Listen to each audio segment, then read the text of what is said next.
Yeah, it's pretty strange, really. It was only this morning where it officially sort of got offered to me, and obviously, I think it'd be pretty silly not to turn it down. It's such a big club, with great history, and to have your name, on the captain's board is obviously a great honour for me when it does go up. Was it a phone call this morning? Have you been told in the week? What's kind of the process that Fabi's been given to you? I met with Fabi last week, asking whether I would do it, but that wasn't an offer. It was just more, probably finding out whether any candidates were available in the dressing room. He didn't know what was going to happen with Jeets and stuff like that. So it was only this morning when it officially got offered to me that I fully knew.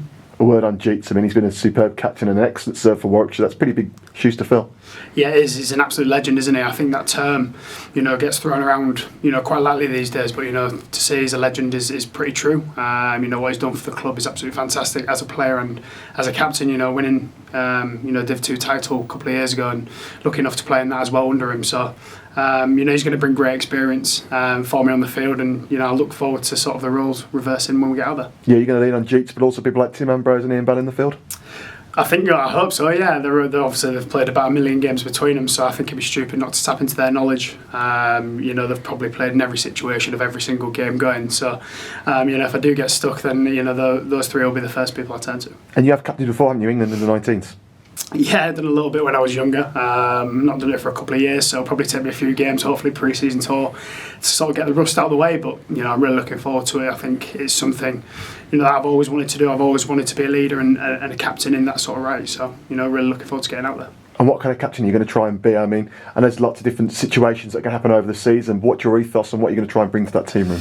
I just want lads to go out there and express themselves and enjoy their cricket more than anything. I think we saw last year when lads are enjoying it, when they're up and about around each other. I think that's when we win games of cricket. And Championship was disappointing last year, but there was a couple of games, Notts away, Yorkshire away, where we put in some really good performances, and boys were thoroughly enjoying each other's success. And I think I want that to last throughout the year. As regards to my captain, I think I'll work that out when I get out there. But I like to be quite chilled on the field and take time over my captaincy and go into detail with a few things. So like I said, we'll see how we go, and hopefully we get off to a good start. Obviously, you're a young guy, you're only 24, and you talked about last season, that was a very young team as well. That must be quite exciting to be able to lead these younger guys into a new campaign. It is. I think we had, overall a disappointing season last year, but there was a lot of learning curves last year. I think, guys like Rob Yates, Dan Mouser made his debut, Burge came in and played really well. Matt Lamb's 100 here at Essex last year was phenomenal. So, these guys have obviously learned the hard way, Div 1 cricket, another year older and wiser. In a 10-team league, it might actually be, a little bit of a blessing in disguise, really. So, these guys are ready and raring to go now.